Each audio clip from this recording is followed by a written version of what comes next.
How are you this evening, my friend? Very good, thank you. How are you? Do you know what? If I was any better, I tell you, I don't know what would happen. The world would just implode in awesomeness, and you will notice all of our regulars that are with us, because we are live. We are live on YouTube and Twitch, so you can join in the conversation.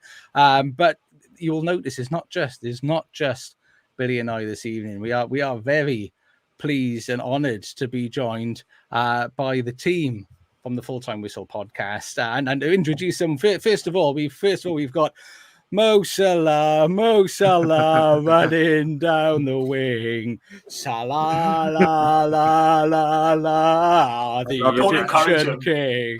It is Coco. How are you, sir? I'm good, man. How are you?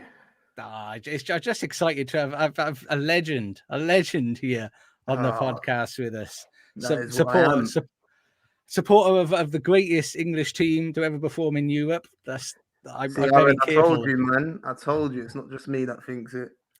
I'm very tactical about how we say that. And we've got in the chat as well, we've got Graham joining us. Good evening, Graham.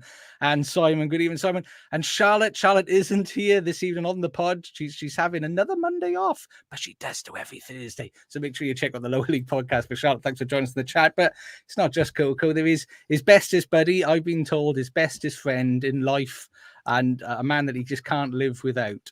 The man that Coco needs. He needs him in his life. It is Aron. How are you, sir?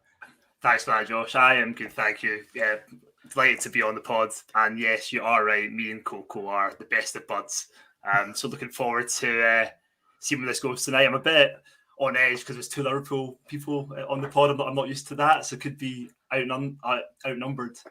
But we'll see what happens. I'm very balanced. So we've got Jack in the chat saying Reece legend. He's not sure about that. He's not sure. He's another twat. Yeah, take it as you like there. And Ryan Owen in the chat as well. Good evening. Thank you for joining us, Ryan. We are very well. We're very well. We're going to get straight into it with the only game really that happened over the weekend that everybody's going to have watched and paid, or at least paid some attention to, was Ukraine won, England won. I mean, Billy, how did that game make you feel? Angry. I mean, Harry Maguire did his best to make Ukraine score, which felt like, a little bit of a fix at the time. I don't know why he wanted to be so close to Mark Guehi there, but there we go. I mean, it's Southgate, isn't it? He's going to pick Harry Maguire if he's got one leg and one arm. So it doesn't matter what he does. We shouldn't be drawing games like that. We should be beating them. But here we are. It's 1-1, and Scotland will probably beat us tomorrow if Maguire plays. So there we go. I like you, Billy. I mean, in case you picked up, Aron is his homeland of Scotland. I mean, as a fellow Celt, because we are fellow Celts, you and I. I'm Scott Saward. Aron, how did that game make you feel? Well, the England game was great. Yeah. Well, I mean, it was great when Ukraine were winning, but I tell you what, I mean, I'm not surprised by the result. I don't know about you guys, but I think with the way that England have been playing recently, with the squad selection, it's not the most surprising result. I think going away to Ukraine, even though it's in Poland, is a tough game anyway. But even when England win, these games are always quite tight anyway. But yeah, obviously as a Scots, been very happy with that. It was an interesting one in the chat. So we've got Liam who's saying, "Hold my hyme, Billy, goat." Yeah, goat. I don't know whether that means he wants to milk you or that he just thinks you're really great. Not totally sure you take that either way, mate. Did you produce good goat's milk? Yeah. There's a lot of sauce that comes out of me. That's very good. So super saucy. And then as to balance it out a little bit, I mean, Reece, as a native Englishman, how did that game make you feel?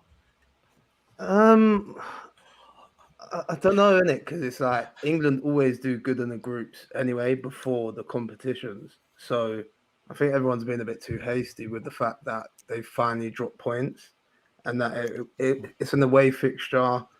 Ukraine still have like one or two players that can cause England issues. But of course you expect to win.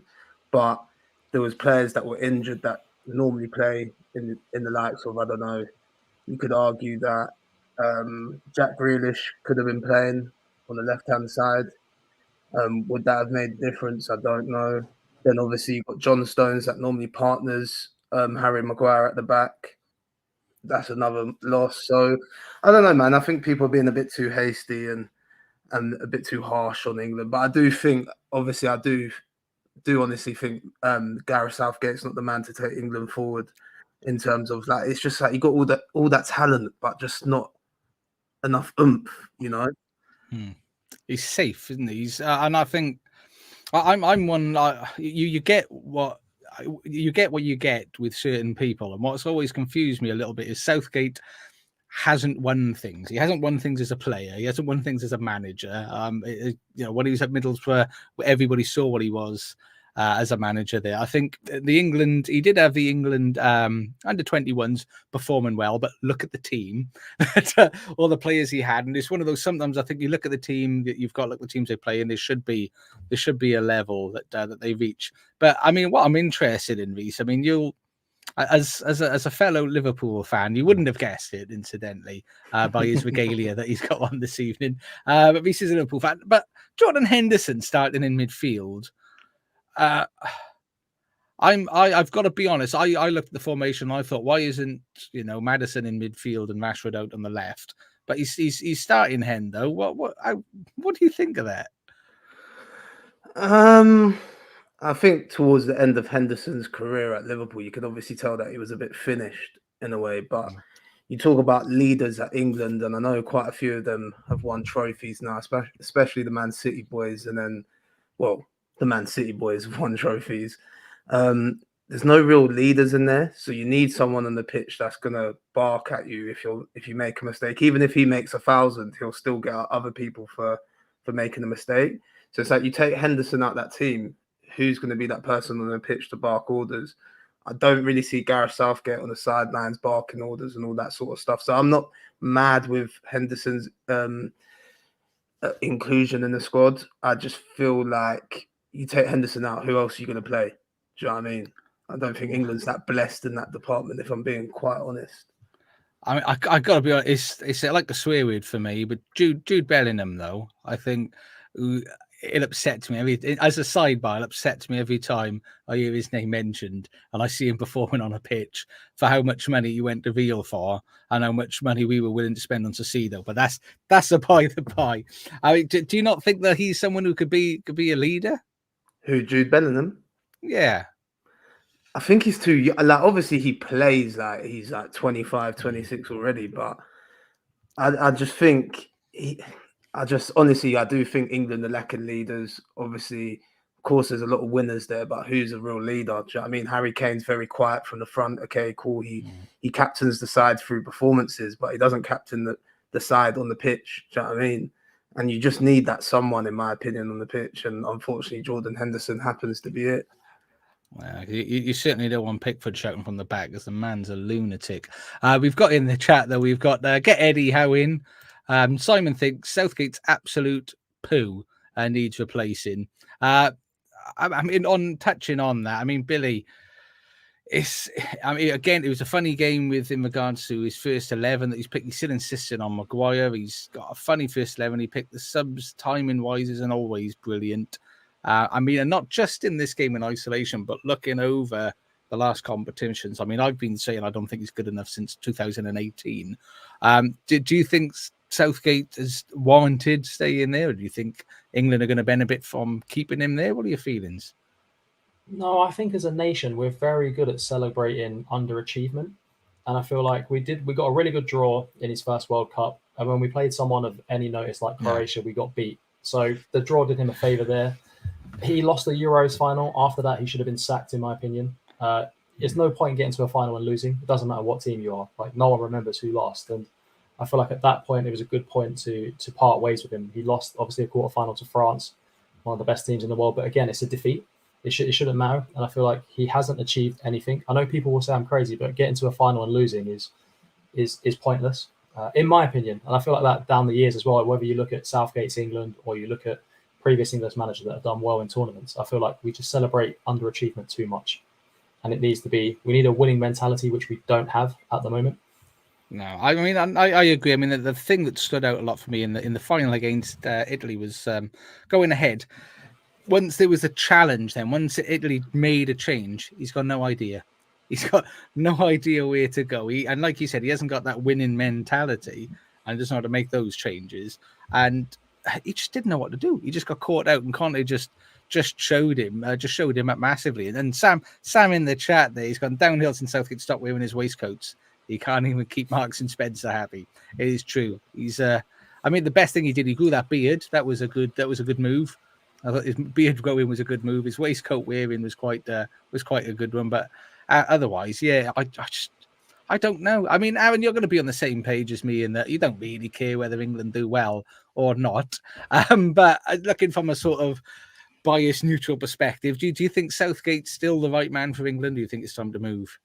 Oh, it's time to move on. I agree with what you guys were saying. I mean, he's had his chances. I think after the World Cup, when that was a great chance, World Cup, and in that game against France was probably the best that England have played against a top opposition, and they couldn't get the job done. I guess the question is, who's going to replace them? I mean, if you go English, who do you get? Will Eddie Howe want to leave Newcastle? Champions League, a club going up? Probably not. I don't actually know who's the next best Englishman in line after Eddie Howe. I can't honestly think off the top of my head. And then who'd you go for? Someone foreign? Will like Jurgen Klopp want to go if he leaves Liverpool at the end of the year? You just don't know. So, I mean, he does have to go. He's had enough chances. I can't really remember any managers, apart from walking low of Germany, who've had so many tournaments. So, yeah, definitely after the Euros. Even if they win, I think he's got to go. Yeah, I mean, because people were saying, he should resign. He should resign after doing poorly. But why is he going to resign? He's got no job to go to. What club in their right mind would want to sign him up? And yeah, it is a bizarre. I mean, Charlotte's saying she thought Graham Potter, but she thinks he's linked for another job. Liam is also saying Potter, but he says he wasn't the best for Chelsea, but was good for Brighton. Nobody's good for Chelsea, though. Just Chelsea isn't good. Chelsea's broken. It's a broken club there. But I mean, has anybody got any positives? I know we've been around. Nobody's positive for Southgate at the moment or anything that he's done. So I'll leave it open forum. Do any of the three of you? Has anyone got any sort of positives that you want to put forward? No, it's great. It's great, Josh, because the longer he's there, the longer England are going to not win anything. So as a Scotsman, that's great. Yeah, but either are you. You're not winning nothing. See, don't start. This is what, yeah, but you shouldn't comment. Don't start. Scotland won 10 competitive games in a row. Against we've had this conversation. Against who? Against who? Norway away, which England could win. I doubt England could win that. Okay, Spain at home. A completely different Spanish team to what it was about 10 years ago. But okay, go on, keep bragging. Bear in mind, you lost 4-1 at home to Hungary. I'm just saying. And are you going to tell me that Hungary are better than Spain? I don't think they're not. But England normally win all their group games or don't lose in the groups when it comes before the competition starts. You're just doing everything we have done before. Look, you're silent because you know it's true. Look, it's true. You're flying until tomorrow, and then tomorrow I'll be flying to your house when we win.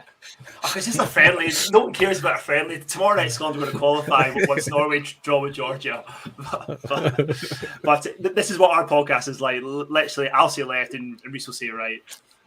But anyway, Southgate. No, the longer he's in, England will not win anything. So that's good. That's the only positive I can say.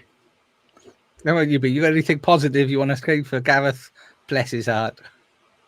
His time might be up fairly soon. I mean, that's the only positive I can think of.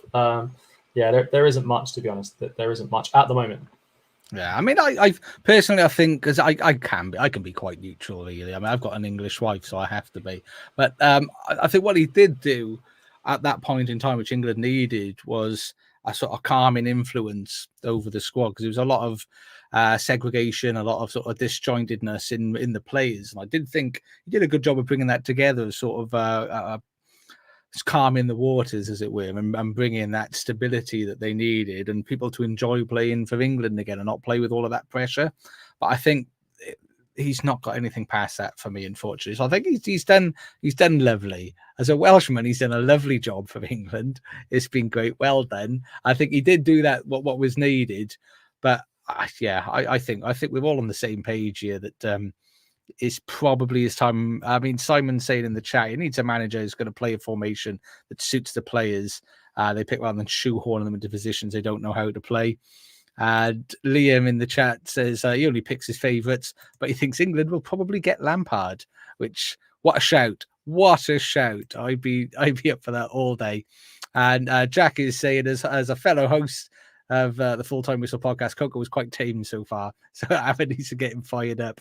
The thing is, I'm a bit worried if he does, because with that mask on, he might suffocate himself. So I'm a little bit. That's my only concern.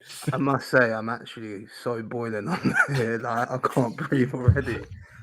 You can feel free to lift it. It's okay. We're not going to take offense. I think people know it's not really Mo Salah on the pod. But I mean, but that's so. In conclusion, we all think Southgate. Thanks for different reasons, both positive and bad. But this might be the time. This might be the time to go. But moving along now, and we're doing ever so well timing wise. Moving along, we're going to look at the transfer. The transfer window has slammed shut now. I think everybody's transfer window has shut everywhere. The Saudi, look at the sweat on your face. I can see straight away. It's hot, man. That is superb. But yeah, so everybody's window shut. Even Saudi Arabia, who didn't get Salah, that did warm the cockles of my heart, no matter how much they tried. But it is shut. So we this evening we're going to look at the transfer window in its entirety in the Premier League, and we're going to make a determination of who had the best transfer window and who was a winner and who was a loser. I think we haven't discussed this, so this is going to be very ad hoc. But I think if we look at all the teams and we judge the quality of the players that they brought in, the improvements they made, the quality that they shifted out, and how that changed their squad for better or worse, and then the financial aspect. And I think if we score it out of like, oh my God, 2, because my math isn't good enough to go any higher than that. If I got 3 columns and it's more than 2, I'm going to be absolutely knackered by the time we get to the end. But we'll have a look then at which team scored the best out of all the columns. Then which team then would have win the transfer? Actually, I think we can do 3. I can do 3 fields of 3. 3 times 3 is 9. Awesome. I'm all over that all day long. But we'll pull it up first of all. So the transfer window is slammed shut. All of the money here, it is in euros. So I do apologize in advance because it was the only one website I could find with all the figures on, and I ain't converting euros to sterling for 20 teams with 3 columns because that's too much like effort. But what I've done, I've ranked them in order here based on net spend. So first of all, my first caveat, I will say, anybody that says net spend doesn't matter. It does. Net spend is really, that's the biggest thing, is it shows the level of investment in that the owners or the club are putting back into the playing squad, because it's over what they brought in. So I will caveat that off the start.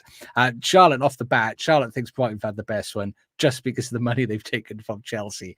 And I do think that might warrant some special points there, just for rinsing Chelsea for as much money as humanly possible. I think that warrants definitely a lot more. And something the agents with the transfer window, 700 million euros were paid to agents. Good God. And Craven throwing his hat in the ring. Liverpool, he thinks Liverpool at the window by not getting Caicedo. And again, I think that's great, and I really enjoyed Chelsea getting that. But just to kick this off, the biggest spenders, with biggest spent, as in the whole spend, was Chelsea, 462 million. I mean, start having you immediately underneath me. That's a lot of dollar to spend there. Do you not think? Yeah, it is.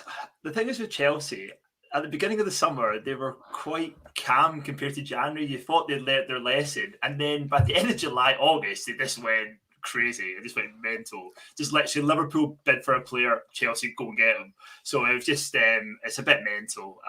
And also the fact that they've gone for players that are similar ages, similar profile. They needed a bit of experience in there. They needed a top centre forward. They never actually got that.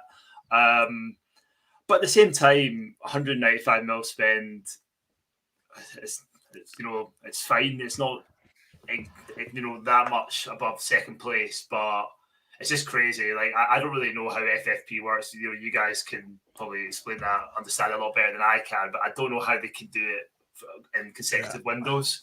But yeah, they're just mental. Like, I don't know how Todd Bowley cannot learn his lessons from. I mean, I love it. Well, yeah, of course you're gonna love it as a Liverpool fan, but like, because it's very difficult when like doing this because there's 4 games already played this season, so it's like your judgment sort of clouded by the games already being played. If we'd done this before the season kicked off, it'd be probably the optimism of Chelsea, but because of the start of the season they've had and with the money they spend, you're like they've overspent, it's ridiculous. But they keep going for the same type of players as well, and that's just a problem. I just don't understand it. They love a midfielder. They do love need a lots midfielder. of midfielder. They've got. I mean, I do think 462 million euros. It's an immoral amount of money for any team to spend. I think from an ethical perspective, it hurts my heart a little bit. But yeah, I mean, while we're on it, we'll touch on this now. I mean, Reece, bring you at this juncture. The transfer sort of rivalry that sparked between Liverpool and Chelsea. What were your thoughts on that one? Do you think it was Chelsea just being childish, or do you think we sort of embarrassed ourselves a little bit with Caicedo? What was your feeling on that? I think from a Liverpool angle, I just think no one expected Henderson and Fabinho to leave. So that came out of nowhere. Do you know what I mean? It was never tipped for them to leave. It just came out of nowhere. Then they kind of thought there was people say that we only went, why go for Caicedo and not Bellingham? We used the Bellingham money on obviously Szoboszlai and McAllister. That's where the Bellingham money went. We needed 2 8s instead of 1. Caicedo bid just come about because of Fabinho and Henderson. They thought they had the extra money there to go and do it. They tried. I'm happy with the intent. He obviously wanted Chelsea. That's as simple as that for me. I'm not angry by it because we didn't put in the groundwork. We just come out of nowhere. I believe if we put in the groundwork the same amount of time as Chelsea did, he probably would have come to us. So I'm not angry with it. But it has obviously sparked a little rivalry because then obviously they went and stole our target in Lavia. Well done. But the guy hasn't even made a debut yet. And he's injured now as well, I believe. And now he's injured, yeah. So serves him right, really. Obviously, you should never wish someone injured, but serves him right. But yeah, man.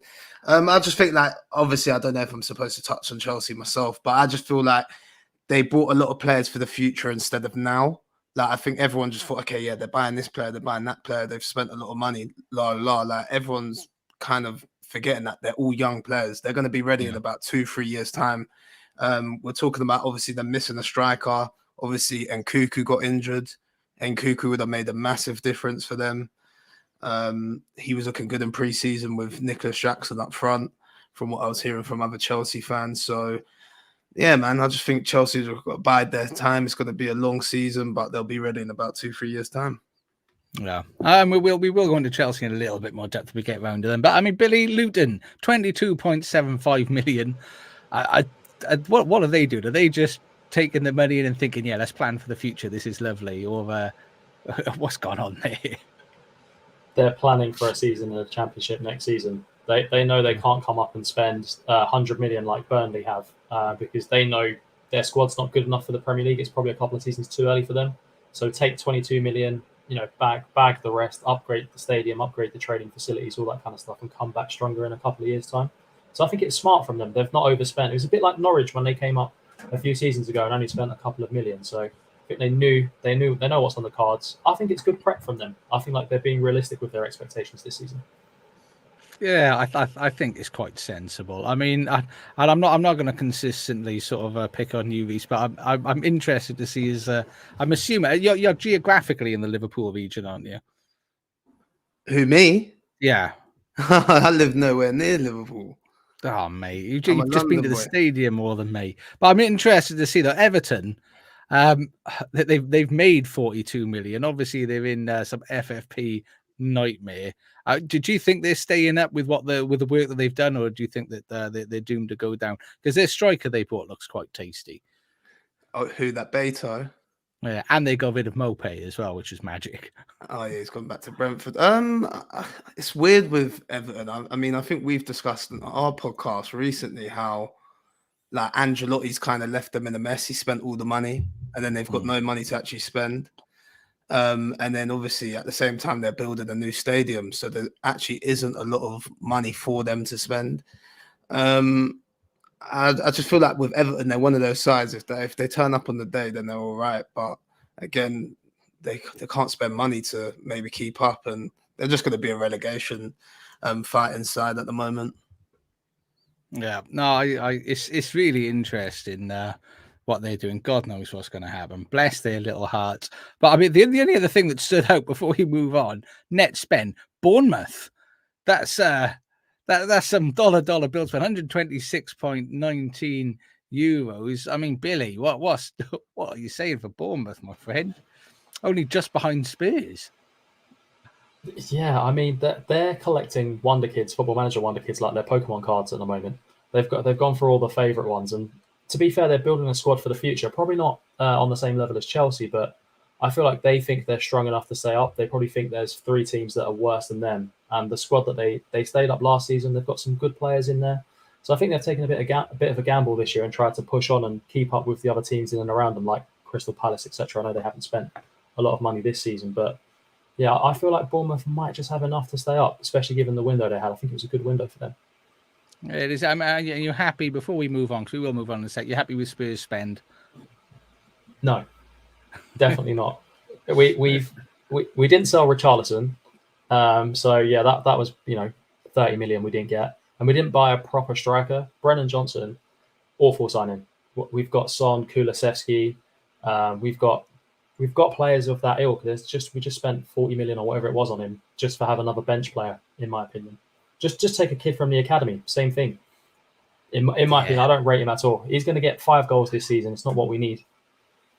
He's a fellow Welshman. I love Brennan Johnson. Just because he's Welsh. I mean, he's not the player you need. He's a weird signing for Spurs. I think it's lovely for him though. But I do think sort of Spurs is the team for good young players, especially good young Welsh players, to go and die, because you just don't do anything with them. I think there's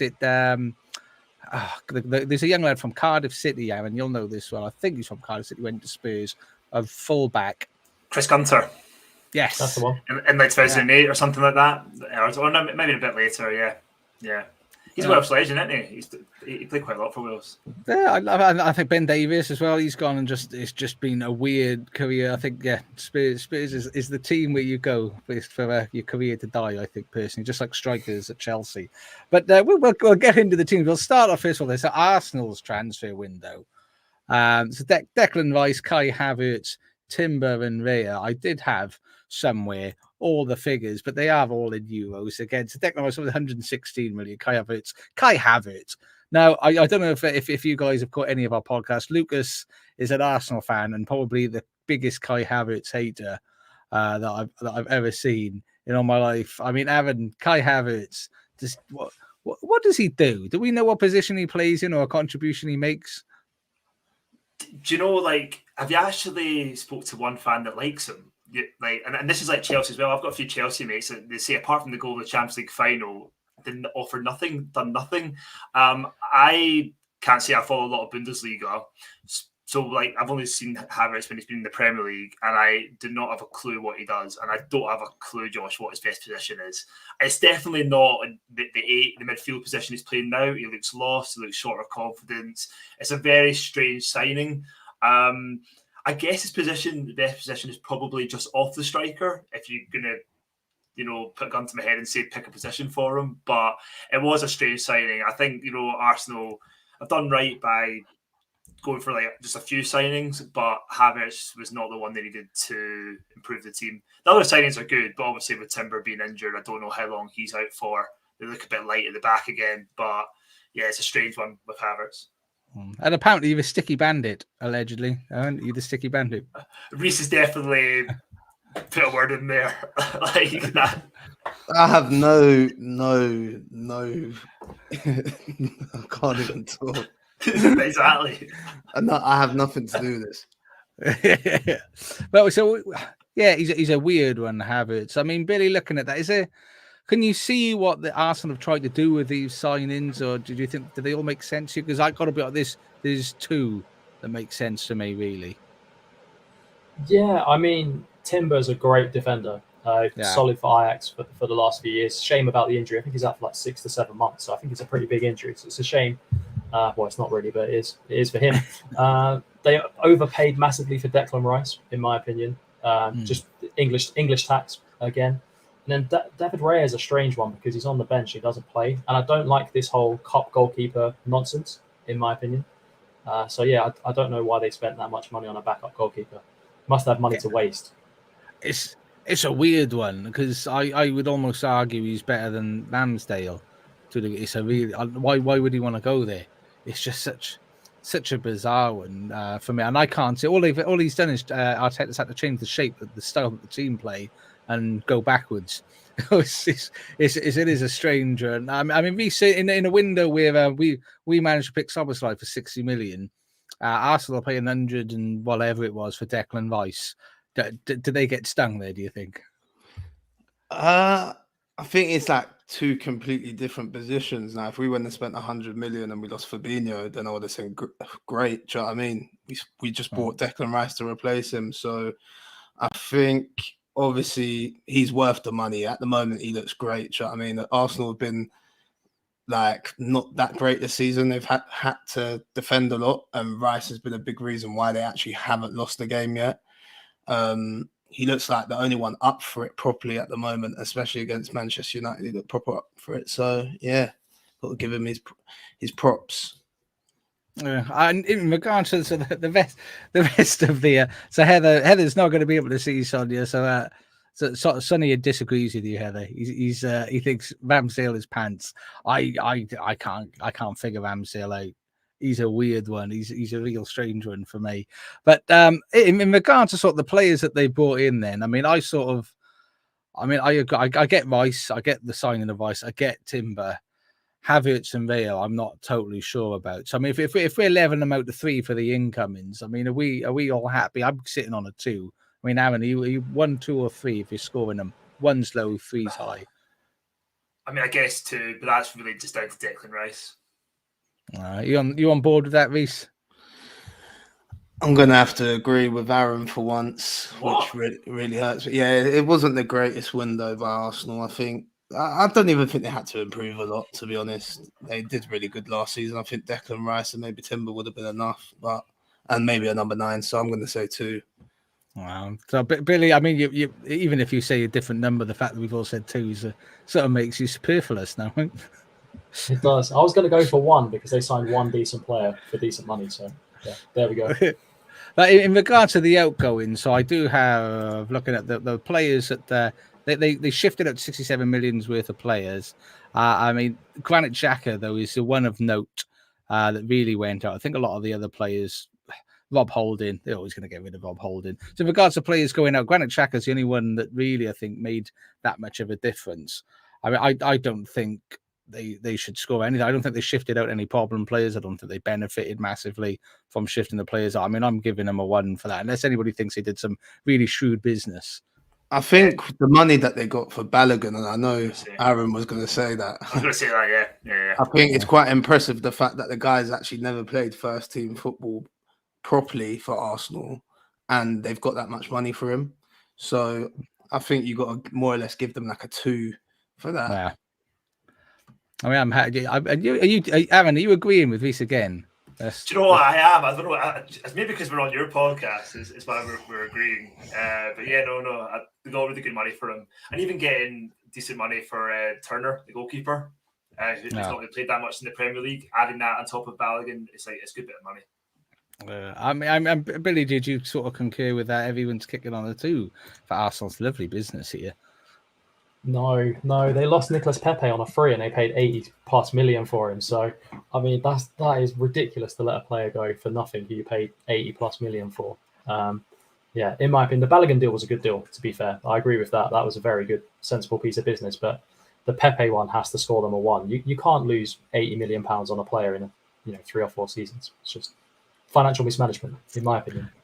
It is. I get that. To be honest, I mean, Ainsley Maitland-Niles went out as well on a free. But yeah, I'm just looking through this. There's nothing else. But I'm going to agree with the lads. I mean, we'll check them on a 2 on that one. And that's in regards to sort of the money that they did do. So they ended up with Arsenal. Annette spent 167 million, the second highest. Is that a good thing? Do we think that's a good thing that they needed to do? Are we happy with that? Feel free, jump in. I mean, yeah. In terms of like the principle, they got in the Champions League. They were close to the titles. and they've sort of punted money to try and improve the team. But when you think of that net spend and spending money, you would have expected a little bit more of an improvement from last year. I don't quite see it yet. So for the money they put into the squad they've got, I'd probably give that a 1. I think Reece wants to agree. That's why he's looking so sad. No, I just you got to always sympathise with the teams that have obviously had injuries. You know what I mean, like Gabriel Jesus got injured, Timber's been injured, and all this sort of stuff. Like no one knows how good Arsenal could have been if some of this stuff didn't happen. You know what I mean, if Timber stayed fit, if Jesus didn't get injured straight away. So, and you got to remember again that it's kind of like a new look Arsenal in a way where they've put Partey at right back at the beginning of the season. Then, do you know what I mean? Like, so you can't really. I feel like Arteta's tweaking too much. Like, you can't really see the real Arsenal yet. So you kind of got to still give them time. They still haven't lost a game. So like, everyone's being like, "Oh yeah, they're not playing, but they haven't lost." Do you know what I mean? That's the most important thing. If you can't win, don't lose, and that's exactly what they have been doing. You know. I mean, I'm sitting with sort of. I think it's a lot of money to have spent without having that massive increase. I think Rice and Timber improves it. I don't know. I'm sort of a little bit fair on them. I'm happy with teams investing after a good season because I think that's the time that you need to spend it. I mean, Billy, what are your feeling on the level that they spend? Do you think that's right for the team? I think the figure itself is right, but the players are wrong. Havertz, Raya, definitely not. Timber, 100%. Rice, you could have got Edson Alvarez that's just as good for 30+ million, in my opinion. So, yeah, I have to give them a 1. I just feel like the money spent, like the figure itself, fine, but it hasn't improved them that much. I don't think they'll be challenging for the title this year. I mean, so we move on into Aston Villa, who I think of personally. I like these players that they've got in. Telemans, I wouldn't have been upset if he came to Liverpool personally. I would have been quite happy with that. Zaniolo, Diaby, Pau Torres. I mean, Aron, what do you think of that? That's some good signings. Do you not think? Oh yeah, it's a massive improvement. Like if you're going to bring in 5 quality players, they will definitely help improve their team, and especially because they're in Europe as well now. You know, just having that depth and that quality, some really good additions for Villa. I would say on paper, they probably had the best transfer window in terms of incomings out of all the teams. You look at all those signings there, even Langley at the back, or Longley, however you pronounce it. You know, he's played for Barcelona, might not be the best for Tottenham, but can still do a job at the back, especially as cover because Mings is going to be out for a long time. All good signings there. And like I say, I think on paper, they probably had the best window in terms of incomings. No, I agree. I mean, but we'll try and I'll just realise the time. I want to move swiftly. We've got 20 teams to go through. But Billy, in regards to players coming in, I mean, I'm thinking we've got to be kicking them on a 3. I think that's very impressive work they've done. Yeah, I think a 3. I think the only one that's a bit shaky is Longley because he wasn't that great at Tottenham, but he improves Aston Villa's team. So, yeah, and I'm looking forward to seeing Zaniolo in the Premier League. And they brought in 32 million, so they balanced themselves out at 60. I think they've managed this window pretty well myself. They let Ashley Young go. That was sad. But I mean, Coco, in regards to players that they've got going out, the business that they did. They loaned out Coutinho. I don't know if you saw that. Yeah, Coutinho's kind of finished now, isn't he? In terms of like what he's done in his career, I kind of think he's just after that paycheck, isn't it? He just wants out.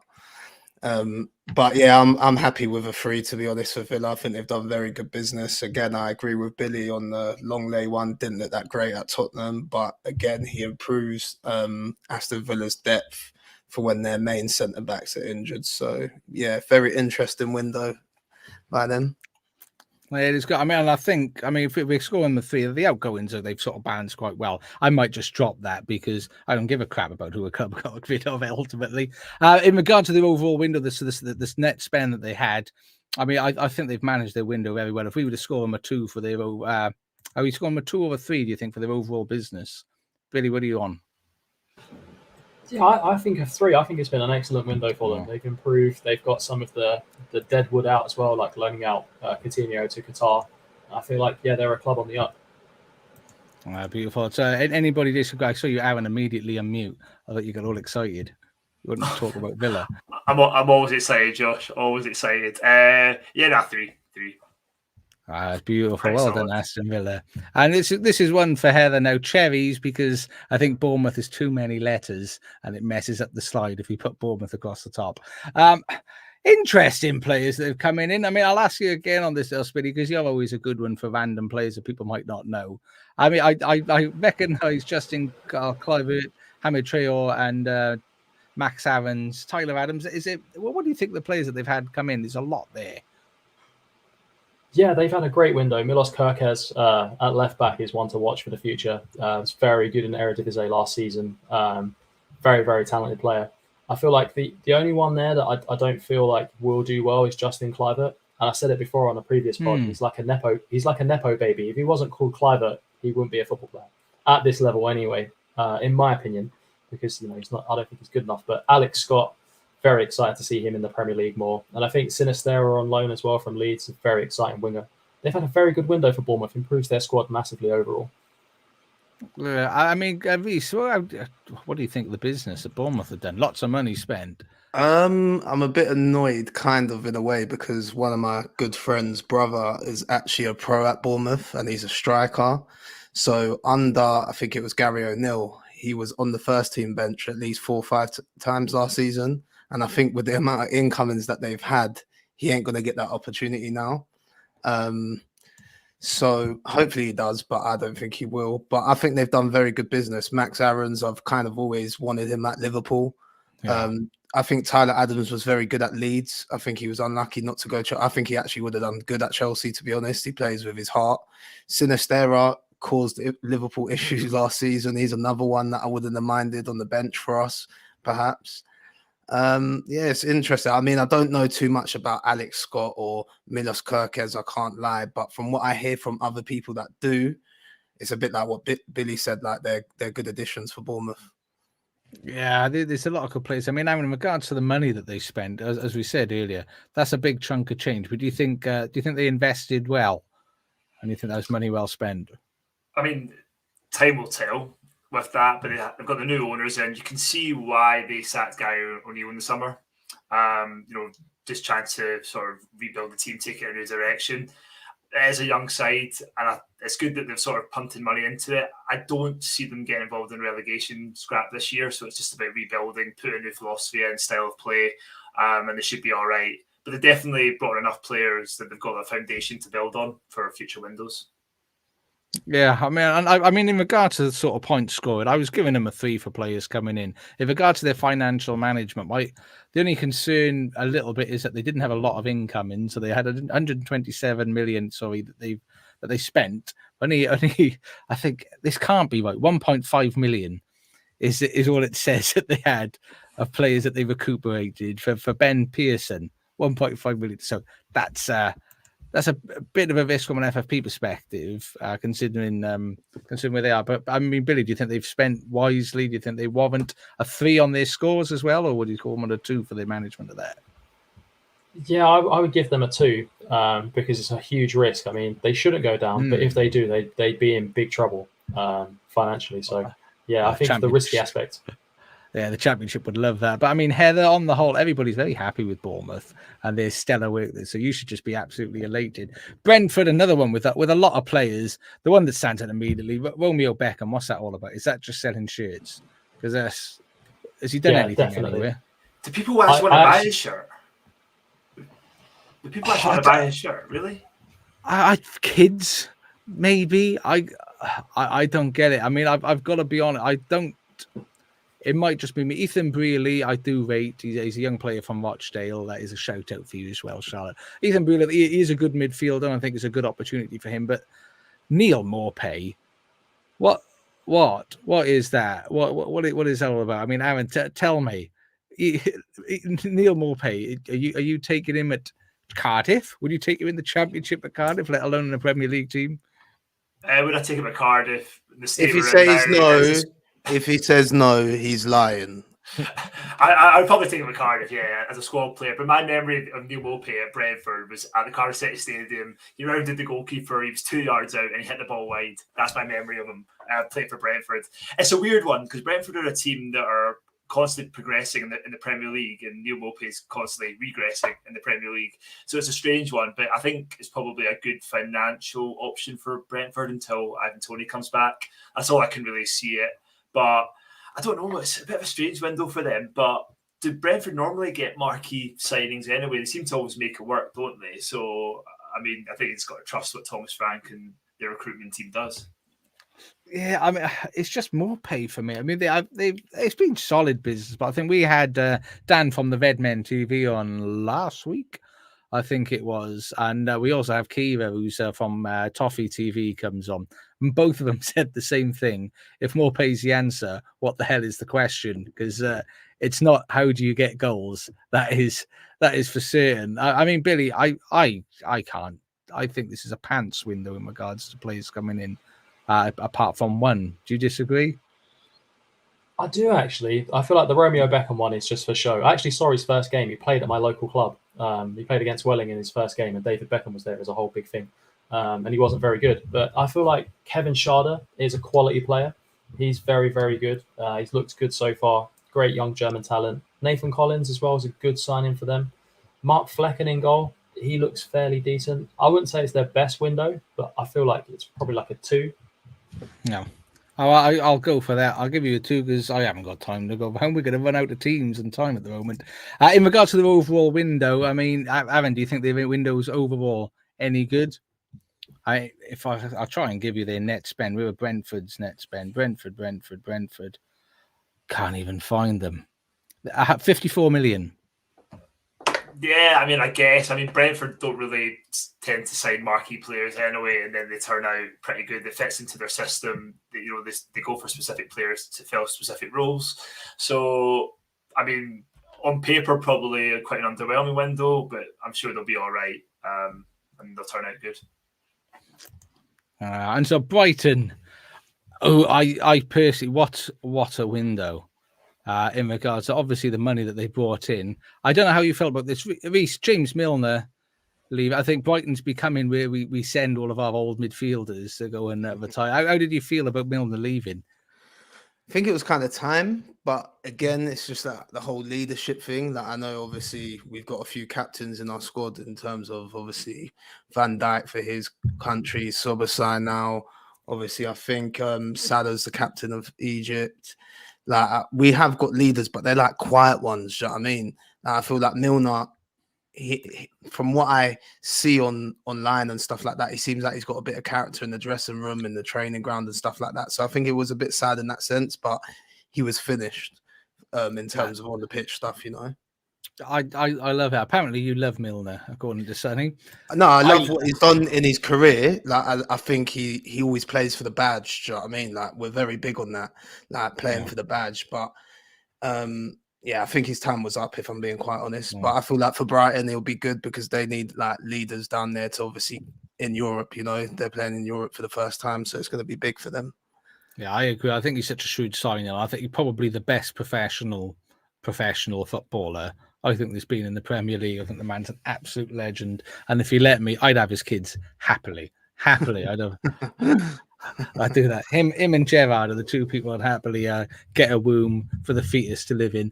I mean, Aron, we're not going to linger on all of these, but Brighton's win in regards to players that they brought in, Ansu Fati as well. That's an interesting one for Brighton. Yes, a brilliant signing. It's a brilliant signing for both parties, really. He just sort of gone off the, I don't know what the thing, just gone off the rails, been injured, Barcelona. But I think what a signing for Brighton. They don't really tend to sign marquee players. The fact they've got him, I hope it works out because it does have a sprinkle of Bojan about it. Bojan to Stoke, but it's just got a sprinkle of it. I think maybe it's because the youngster coming from Barcelona with huge potential. But I think he's going to do well, especially in Europe. I think it's when he will really thrive for Brighton. But it's a great signing as long as he can stay fit. He's had a lot of injury problems, so that's going to be the key for him.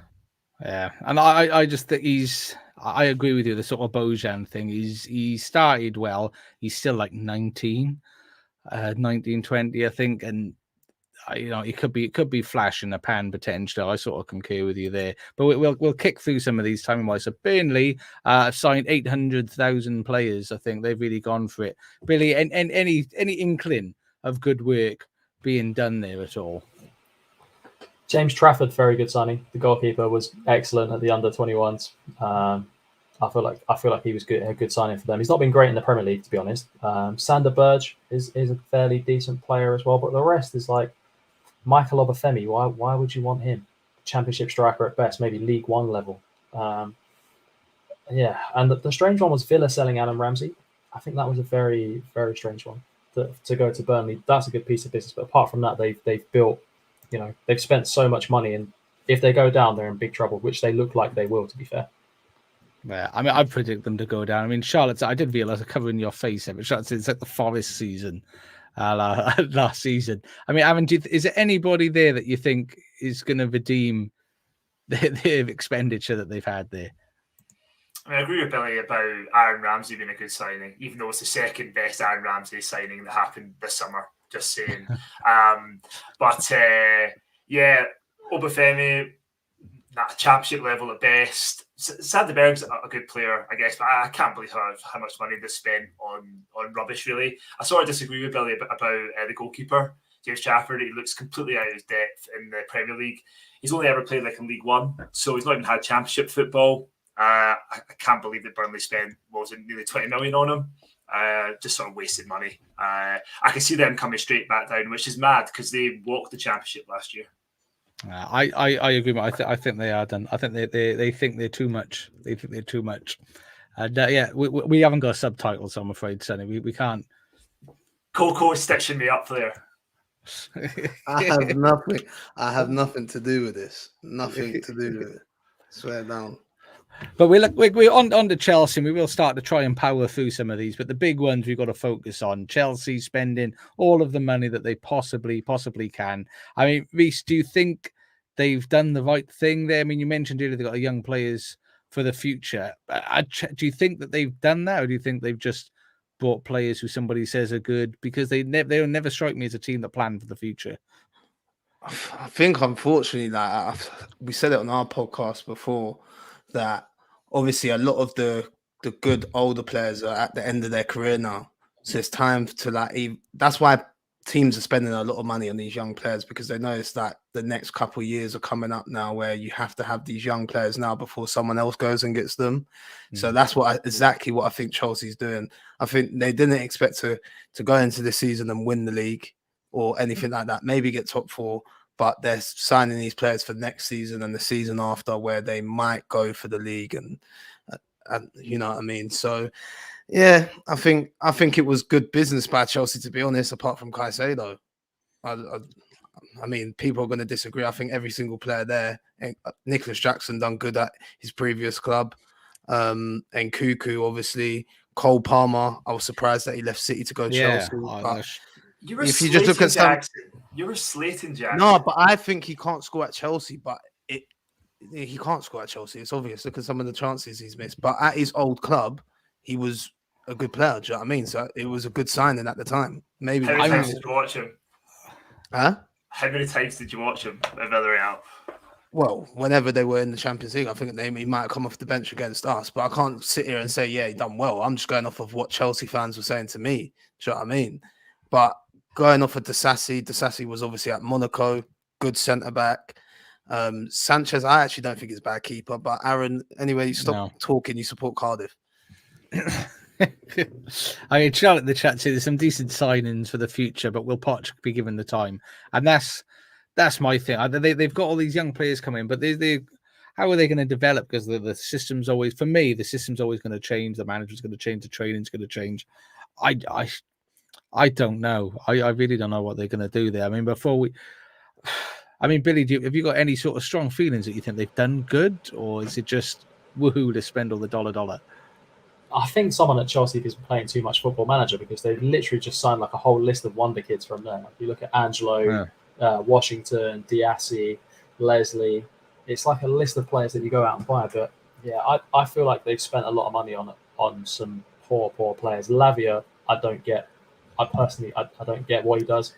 to warrant a move to Chelsea? I think that was a spiteful move. Personally, I genuinely think, and I could just be being childish, but I get the feeling that Lavie was a response to Liverpool going in for Caicedo. They just sort of went, stuff you. We're just going to go in with extra money, extra dollar, just because, just to be arseholes. That's the extent of what because I can't see where he fits.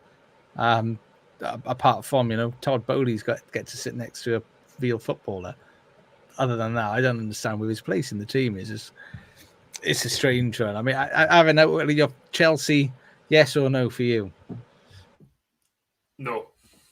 Awesome. And that is what I like. And if you do check us out, we've laughed at Chelsea every week for the last 3 weeks. It's been a wonderful time we've all thoroughly enjoyed it. And and Simon in the chat quickly just saying he can't understand Man City letting Cole Palmer go as he thought Pep rated him. I think that's a weird one. I don't get that at all.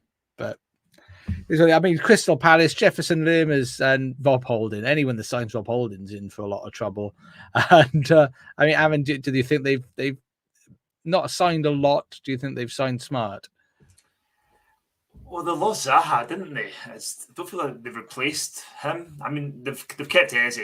Yeah, I was going to say Eze's there, isn't he? They've kept Eze, but and Elise, but yeah, Jefferson Lerma, I've never really rated him Premier League level. I don't know much about Franco, I've got to be honest with you. Dean Henderson's a good shot stopper. Rob Holding, I guess. I actually think he'll be okay for Palace. He won't have to clear out from the back that much. He can just hoof the ball up and head it. But I don't know, it's underwhelming, but it's something about Palace. They always do enough to win games. They're really annoying. One of these teams who just weren't relegated. They're still in the Premier League, but they always just do enough to win games. So they'll be fine. I think it's a little bit underrated of a window, like I said, Dean Henderson, Holden, Lerma, they're nothing to sort of write home about, but they're solid. And I think they'll do enough. Billy will kick on in a minute, but Palace for you, net spend. They didn't have any money from any players that they got rid of at all, and so it is just all outgoing money wise. But do you think that's enough? They've done enough? It's tough. They just, like you said, they always, like Aaron said, they all just find a way to win, and they just finish 13th, 14th in the Premier League every season. So, yeah, like you said, Lerma's a solid signing. Henderson's a good goalkeeper, and they'll just have enough because there's teams worse than them. That's just how they get on. Yeah, they are a weird one. Everton we've sort of touched on already, and Ashley Young I absolutely love. But Reece, do you think they've had a tidy window, Everton, or? I think Dan Juma's a great player. I just think at Spurs he didn't really get the minutes. Obviously at Villarreal he was a joke for me. Like I remember the game against Manchester United away that he played for Villarreal and he was unreal. Is that Mbappe region kind of that night that he was that good. Jack Harrison, a proper rate Jack Harrison from Leeds. Don't know too much about the other ones, I'm being completely honest, but it's Everton, so I hope that they fail, of course. Dirty blue noses. And there's no bias there, no club bias at all. Billy, if you were an Everton fan, would you still be confident of remaining? I'm not. Oh, I don't think so. I don't think so. I think Beto's a good signing for them. He's a fairly decent striker from Udinese. Chimetri is too early for him. He's a young player from Sporting, but Ashley Young's about 58. So I don't know what they're going to get out of him. They're one of the teams that could easily finish fourth bottom or get relegated. I think it's a tough, long season for an Everton fan this year. It's not nice. And Fulham, I feel for Fulham. I think they got done the dirty by the striker whose name I always forget. But it is Charlotte's favourite, Mitrovic going out. I think he did the dirty on them a little bit. But Jimenez coming in to replace him. Adama Traore, a player I can never understand quite. Alex Iwobi, do you think they've done it enough to keep themselves up? I think they've got enough to keep themselves up. I think the fact that Marco Silva didn't leave in the summer is probably a bigger signing than who they've actually brought in. With all the unrest that was going there, the fact that he's still there they'll pick up points. They've started the season okay as well. They're one of these teams that they don't really rely on individuals. They've just got enough about them. And I think Adama Traore coming off the bench will do a job. One for me, Calvin Bassey is not a good footballer. He's not a Premier League footballer. He had a good European. He had a good European. Man, this is exactly what I mean. I'm not even. Do you know what? I'm done. I'll let you finish. Well, can you let me finish, Reece? And then you can have your say there. He had one good Europa League campaign for Rangers, and they got to the final. But when Rangers bottled it on penalties. But then, he was awful for Ajax. He's out of his depth in the Premier League. When did you watch him play for Ajax? I watched him a lot at Ajax and read all the comments as well. Name me again. PSV, Feyenoord. What? So you're telling me right now, live, that you watch Ajax in their league, yeah? Yeah. I think there's all like videos of him like messing up and stuff. He was awful. Like you ask any Ajax fan, he was awful for him. I didn't think he was that bad when Liverpool played them in the Champions League, but that's Liverpool. That's one game. What do you mean? Poor. That's on the big stage. Yeah, but Liverpool were poor last year. But we wasn't in the Champions League until we played Real Madrid, and that one-off Napoli game. Yeah, but this isn't about Liverpool. It's about Calvin Bassey. No, but I'm saying he done it on the big stage. That's when it matters. You do it on the big stage. You're judging him playing with a bunch of Rangers players that are not obviously going to be great. You're playing in an Ajax side that chop and change their side every single season. So surely you should be looking at the individual performance, not the team. Yeah, that's one game out of like 30 games that he played in the Eredivisie and Champions League and all that. But anyway, in my opinion, he is not a good signing. So you disagree then, you two, on Calvin Bassey? I take it out. I mean, and in the chat, Jimenez apparently isn't good enough to replace Mitrovic. That's. I mean, I'm interested. Reece, just as a very quick one, Adama Traore was rumored once linked with Liverpool. What would you think about that one if we ever went in for him and picked him up? I just think on the ball he's not great, but again, like when it's like the last 10 minutes of a game and like the other team are losing and we're just trying to hold on to the lead and then you just catch them on the counter, I feel like he's going to be dangerous in that moment. Do you know what I mean? Again, a bit like the Arsenal chance that he had, But I don't think. Well, you muted yourself then. Oh, I think he'll be good off the bench. Basically. Well, he's an interest, but we're on now to the big one, the one that matters. I'm interested as a fellow Liverpool. Listen, fan. We've won the window. There's no conversation. We've won the window. It like from when you can reject £150 million bid or whatever it is in Saudi money, I don't care. You're a massive club. To hold on to him and reject it and not care about the price, we've won the transfer window. And do you know what else? He didn't come out and push for a move. Because we're massive. We're massive. Didn't drop his performances. I mean, he's been again, and I've got to be honest. I mean, I had out of interest, I had a value. I had a lot of people ask me, what value would I let him go at? The only sort of money I'd be tempted to let him go, 250 million was my entry level to be willing to come to the table to discuss him leaving. I know Aaron's itching. Aaron's itching right now to say something. Listen, no amount of money can replace that guy for what he is right now. He's a guy that scores assists, 46 goals and assists last season in our worst season under Klopp. Like, you can't replace that. Who are you going to buy? Jarrod Bowen. Jarrod Bowen to get you 10 goals at a push in the league. Go on, Aaron, chip in, say something. I know you want to. Morris answer is I don't really care. But you support Cardiff, so exactly. That's why I couldn't care less if Salah goes for 200 million or 200 pence. No, but you want to see him go, so like you know what I mean. You want to see him go, so that I'm unhappy. But next summer he's 32. Is that right? He's going to be 32 next summer. Does he show? Is he showing any signs of slowing down? Answer that question. Well, how do you know what he's going to be when he's 32? Can you see into the future?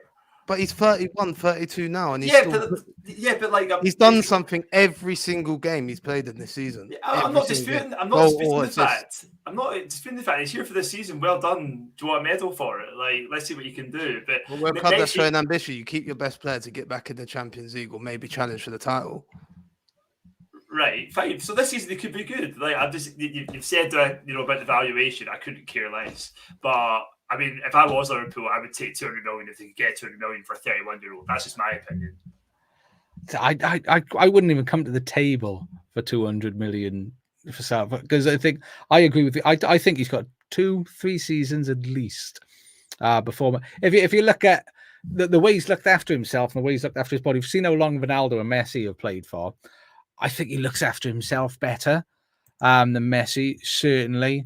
And it's just it's just standard is there all the time. He hasn't dropped at any point. And I think absolutely elated. The rest of the players, Reece again, Endo. What? He's getting a lot of grief off people. It's too early doors for me. What are your feelings on Endo? I mean, I'm quite a keno when it comes to Liverpool. So a couple of seasons ago, we played Stuttgart in the pre-season game, and I remember he stood out then. But I didn't think, let's go and get him. Do you know what I mean? And then when we signed him this year, like I know a lot of people, some people look at stats, some people don't. He was one of those players that looked quite interesting that we signed in terms of like the stats look decent, but he doesn't look like he's with the pace of the Premier League yet. But then he played against Germany the other night for Japan and played a blinder. They won 3-1. So, if you can mix it against the big boys in Germany, why can't you do it in the Premier League? So I think we should just give him time. Do you know what I mean? Like we threw him straight in the deep end, 10 men against Bournemouth, 10 men against Newcastle after half an hour. Like what more can you expect from a guy that's making his debut season in the Premier League? No, I agree. And what people need to appreciate as well, it's all a new midfield. It's an entirely new midfield that we're trying to put together. And I think, do you know what? I think I saw Mark Goldbridge, who normally I think speaks absolute garbage, and I'm not a fan of at all. But he did say that people got to appreciate what Klopp has done in that's not just a new three that he's put in. The whole midfield's gone because it was Milner, it was Kate, it was Fab, it was Hen. The whole midfield went, and they brought a whole new midfield in, and they're bossing it already. And looking absolutely top quality. I mean, Simon in the chat is interesting. In terms of outgoings, Keita being allowed to go for nothing was a bizarre one, considering the money that they was spent. I mean, I'll keep on you for this, Reece. Keita going out for free. Did that hurt? No, not at all. Because who's going to buy him for sitting on the being injured all the time? Do you know what I mean? He's never playing, so no one's going to buy him. So I ain't hurt by that. Of course, 50 million, whatever it was we spent on him, you lose him on a free, but no one's going to buy him, man. And it's not like he made a difference to us anyway when he did play. He's awful. I'm happy he's gone. Get him gone. I mean, but I think in regards to players coming, Gravenberch was obviously McAllister, we all know Gravenberch. People don't understand, man. Like, this is what I'm saying. Like, when you think about people are hyping up Bellingham and all this and that, just watch when Gravenberch plays. People are going to be saying, do you know what? Liverpool have really, really, really got a diamond there, People are really going to understand when Gravenberch starts playing for Liverpool. He's going to be better than Soboslai and McAllister. Watch when he plays. I mean, because what I will say, people who've been sort of saying, he was really bad at Munich. He wasn't really bad at Munich. He couldn't play at Munich because you've got to remember, he was signed when he was 19. I think he had done one proper season. He did 2 seasons at Ajax, one proper full season. He was signed because Bayern Munich like to buy good young players at 19 for a manager that didn't really pick him to buy, that already had a crowded midfield, and then with Fallings out and buggered off. Then they brought Tuchel in, and he hasn't had opportunity to play or to do anything. Their players are all of age, bro. Their players are all of age. Do you know what I mean? Goretzka, Kimmich, they're all young, like youngish, ready to play. As well. But it's a bit like a couple of years ago, people were speaking highly of Gravenberch, like how they're speaking highly of Bellingham now, and that's the truth. Do you know what I mean? He was one of the wonder boys of the world. So he's gone to a side where they're ready. Bellingham's gone to a side where Modric and Kroos are at the end of their career. He was always going to get minutes. It was harder for Gravenberch, so he won a flop. No. But when he plays, I'm not even going to say anymore. Oh. I mean, we've spent a lot of time. I mean, but Billy, before we move on, Liverpool's window. Do you think they, in the end, did well in the end? I think they did well in the end. I feel like keeping Salah was big, like you guys said. I feel like McAllister signing early on was very good as well, especially for the money paid. That was an absolute bargain when you look at players like Rice going for almost triple than what more than triple actually, what McAllister went for. So yeah, I don't agree with the Gravenberch stuff. Like I've seen him at Bayern, as I'm a Bayern fan as well. He wasn't given minutes. He wasn't given time. Bayern do destroy young players. Sanchez is another one, another young baller they bought. Everyone was speaking about him, and I don't even know where he's at now. But he needs a big season to get his career back on track. He's young enough to do it. Hopefully, he does it at Liverpool. If he gets the minutes, I'm sure Klopp can develop him. Yeah, I'd like to see his turn his career around. Otherwise, he could turn into another Donny van der Beek. I think he's at the right club to do. I don't think there's another club, another manager that bring out the same out of him the Klopp's going to do. And I'm with you, Reece. I think he's going to be fire by the end of the season. I think Szoboszlai, Gravenberch, and Mac, superb. I think it's going to be magic. Luton Town, we're moving over quickly. I don't really recognise any of these names, bar one. Well, apart from Tim Krul, obviously. I mean, Billy, Luton Town. You've said earlier, this is just building for next season, isn't it? Surely. Yeah, building for next season. Ross Barkley, 1 season in the Premier League. Don't know how he's getting, another season is just baffling. But yeah, it's a championship side. Sambi Lokonga he's fairly decent, but again, he's probably championship level. Tyve Chong as well at Birmingham last season, another championship player. There's no Premier League quality in that list there. I mean, before I kick past Luton Town, does anybody want to add anything in on that? Are we happy to shift on to the next one? Beautiful. Man City. Now, if regular viewers of the podcast know, I don't care about what happens at Man City very much. They just do whatever they want, regardless, break all the rules, just do whatever they want whenever they want to do it. So I don't really focus any time on Man City at all. And Simon in the chat thinking Luton are going straight back down. We agree. Does anybody care enough about Man City that they want to tell me if they had a good window? Because I don't like them. We got to be honest. That's a great window. Whoever says it isn't is just lying. Do you know what I mean? It's great business again. They get rid, they sign good. It's just repeat for them. Jeremy Doku, I'm upset Liverpool didn't get him. Great player, great potential. Matheus Nunes looked okay at Wolves, but again, a big career ahead of him. Garvadal, come on, everyone knows he's one of the upcoming centre backs. And Kovacic, I think that's a good for Gundogan, if you ask me. Yeah, it's annoying. Man City annoy me because it is. I agree with you. It's such good business that it hurts my heart a little bit because I don't want them to do well at any point. But Aron, you haven't let us know what you think of it for a little while now. Man City, did you like their window? I've just been letting Reece talk and get all the Liverpool out of the system. In terms of Man City, yeah, I mean, I've got to agree with them. It's just like clockwork. The good signings. I don't know much about Nunes. I think it's a bit of a random one, but there's obviously something in him. I don't know. They used to do the same thing. They've not even started the season that great, and they've won every game. So it's just it's a good window for them. Wow. Thanks for spoiling football, Man City. Really, really appreciate it. Thanks a lot. And yeah, I think so that you read your bit. I know you're done. Man United side. No, I don't agree with everybody else that I've spoken to that is positive on this window. Charlotte on the podcast, big Mason Mount fan. I mean, if I'm going through that, Mason Mount for me doesn't fit. Just a waste of money for Man United. Onana is all right. I think he's okay, but he doesn't blow my mind. I'm reserving judgment for Rasmus, but Reguilon and Amrabat, I'm not sold on entirely. I mean, Charlotte don't do it. I went really nice on Mason. I thought I was really nice on my response. I mean, Aron, you can come back in. Just ignore Sonny. Let us know. Man United's window, any good? United's window, shocking window. Considering they could only spend money on like a few players, the fact that they've wasted their money on Mason Mount is ridiculous. He just doesn't fit into their system, unless Bruno was to get injured.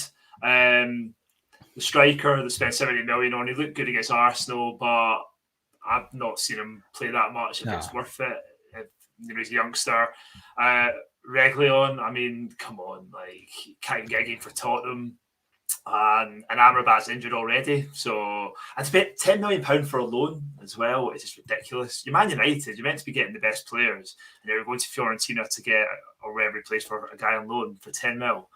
It's just a shocking window. But when's the last time United had a good window? It's lovely.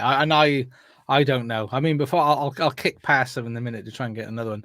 I mean, Reece or Billy, do either of you two want to stick up for Man United? Reece, go on, stick up for Man United. I bet you. No chance. I'm happy to see them fail. I want them to fail. Their fans annoy the life out of me. Listen, if Amrabat came Liverpool, I would have been all right with it. World Cup, he looked decent. Plays for the badge. Do you know what I mean? Onana, I never understood that one. It's a weird one. Like, do you know what I mean? For me, that's a weird. You have De Gea. Like, I know De Gea makes mistakes, but what keeper doesn't? Do you know what I mean? And Sonny's right. I was back in Mount at the start of the window because I actually think for Chelsea, everybody at Chelsea last season was bad. Do you know what I mean? That's not Mason Mount's fault. Mason Mount's always been one of Chelsea's better players, if not their best player, before last season. So just because someone's had one bad season, does that determine the rest of their career? Do you know what I mean? And I just feel like Man United are going to misuse him in a way, if that's the right word. Like, they're not playing him in the right position. They're asking him to sit next to Casemiro, and then he pushes forward, and then there's big gaps, and they've been hit on counter-attacks a lot, and then it's too open in midfield. I just feel like you've got to count Mount a bit of slack. And a couple of years ago, he was one of the first names on England's team sheet. Do you know what I mean? So just like, it's the Man United effect, isn't it? Apparently, you also said Mount is better than Maddison. Mount, in my opinion, I don't think he's better than Maddison. No, but I think he's got more. What's the word? More clout in the Premier League. Do you know what I mean? He's got more clout in the Premier League. He's more proven than Maddison. What's Maddison done? Do you know what I mean? He got relegated with Leicester. Mount was outside winning Champions Leagues and that, whilst Maddison's getting relegated. So come on, man, like it's just a given. Do you know what I mean? That Mount's more proven. I mean, Charlotte appreciates that because she said, "Come on again," because she loves Mason Mount. I only speak facts. Billy, I can see you shake your head. As a Spurs fan, are you taking that Mount over Maddison? Just quickly, before Billy starts, if you're going to be one of those Spurs fans, yeah, that just say this and that because Spurs are Spurs. Spurs don't win nothing. So, again, sorry to cut you up, but Spurs, man, just take what you're given. Mount needs to work on his chicken shop dates rather than playing football because Maddison's better than him this season. He's had more achievements in his career. Fair enough, he has won the Champions League, but so have other players like Kleberson. So I mean, it doesn't mean too much. But was Kleberson playing? Was Kleberson playing, bro? He didn't play that much, but he was on the bench. Luke Chadwick, another one.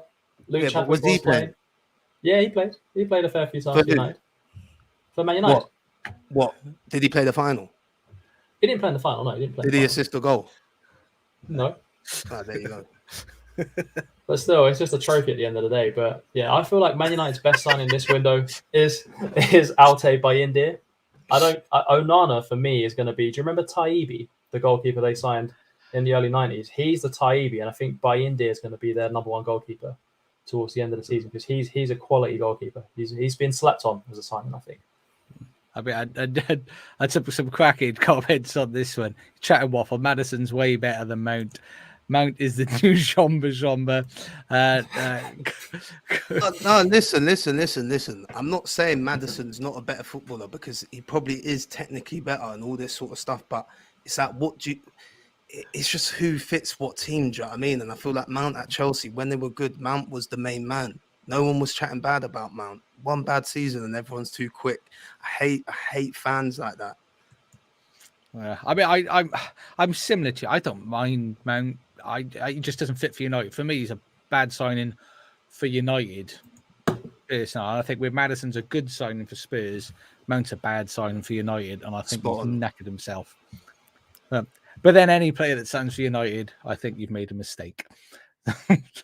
The Newcastle United, I do apologise. I mean, Billy, bless his heart, is with us past his bedtime at the moment. He's doing Australian hours at work at the moment. So I appreciate you hanging on. I promise we'll try and zip through a couple on these ones for you. So you can start Newcastle.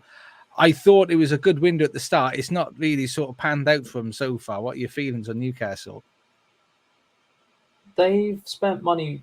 Lewis Hall, I think, is a good signing. I feel like he'd be a good signing for the future. Livramento, if they can keep him fit, is probably one of the best right backs in the Premier League. Harvey Barnes, I don't understand. He can go and play for Scotland. Aron, you can take him. We don't need him. We've got better players. Tonali started off well. I thought he'd struggle because, being settled in Newcastle, etc. So we'll wait and see how they do. But maybe they just had a season last season. Maybe it was their season. I don't think they'll finish anywhere near where they did last season. This season, I feel like teams have improved and they're playing Dan Burn at the back some games. So that should tell you all they need. Plus their Champions League group, they're going to get battered every week. So confidence is going to be, on the floor. Controversial opinion, I think Eddie Howe is the first manager sacked in the Premier League. Well, next manager, not first, next manager sacked in the Premier League. Has there been someone sacked already? Have I missed that? I don't know if Lopetegui walked or he was sacked. I couldn't quite remember. I think he walked, didn't he? I think he did, yeah. I think you're right. Right, because he wasn't happy with their signings, I believe. I mean, Aron, before we move past Newcastle, you enjoying their window? No, not really. Tonali was a good signing, and as Billy said at the start, there was that excitement, and it's just sort of gone downhill.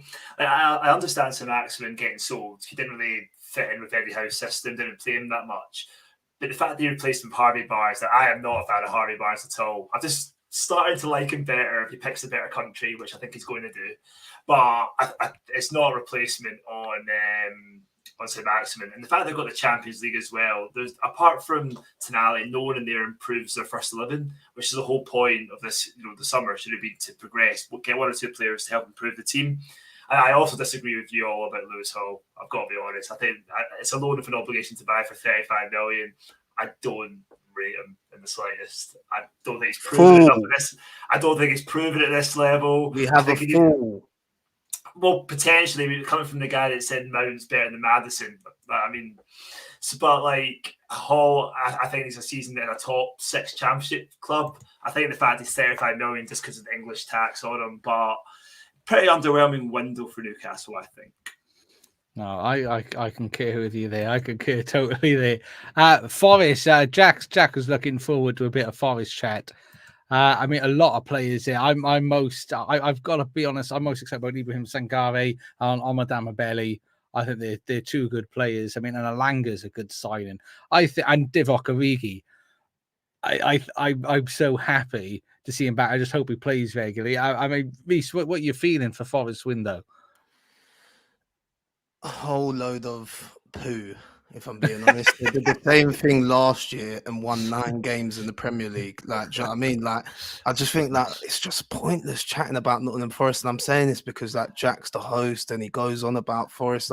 Fair enough, he's a season ticket holder. He goes up from London to Forest every home game, but they're just they're just Forest. Who cares? Who cares? Listen, Elanga looked good against Arsenal. I was at the game. He come on, he changed it.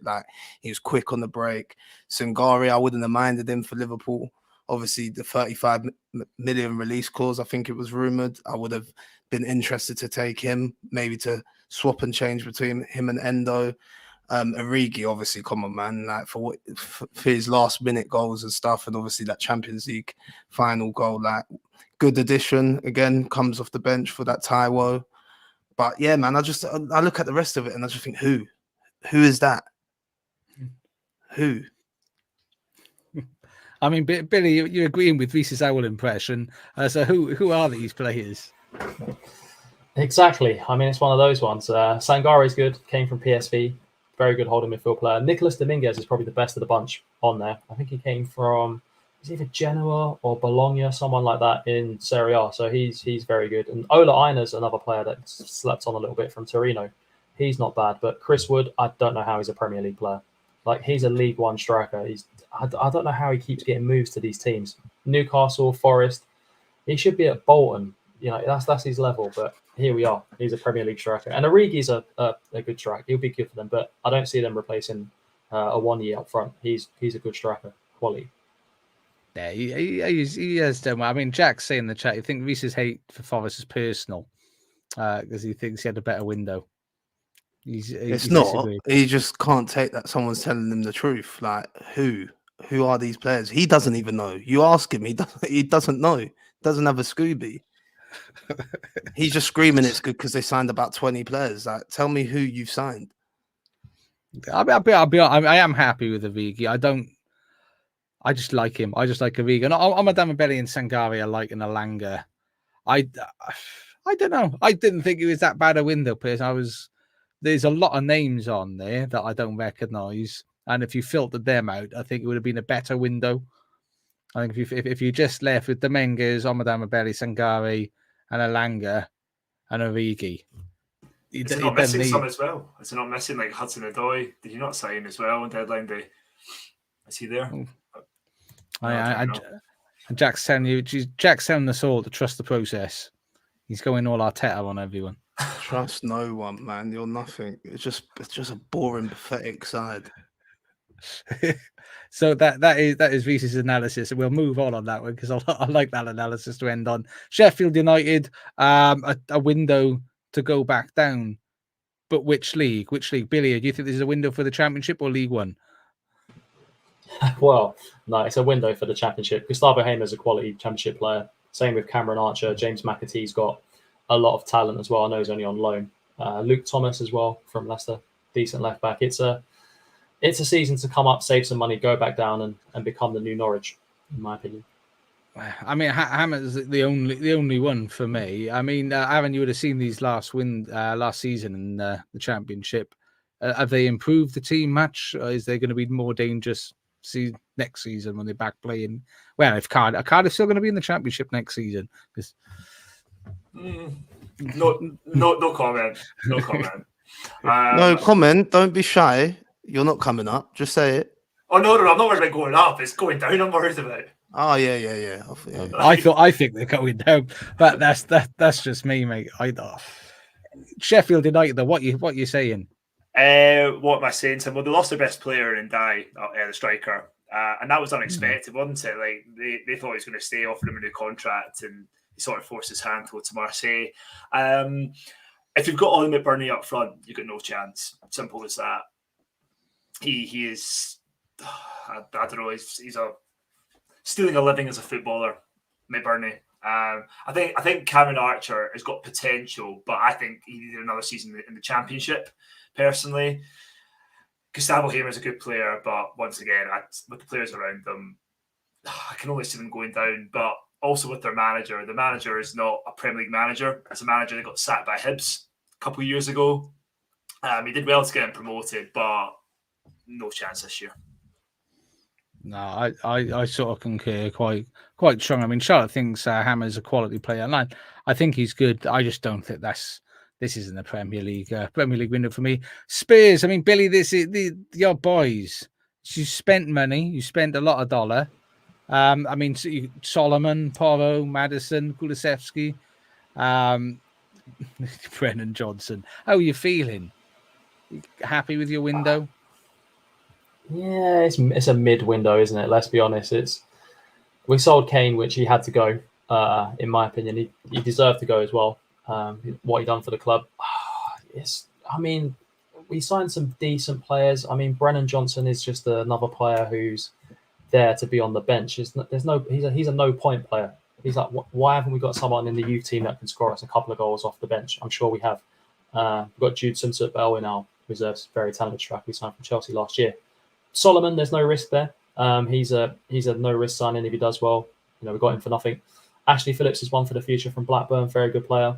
Maddison, obviously, signed in the summer for me. He's totally changed our team under Ange Ball. I mean, Vicario,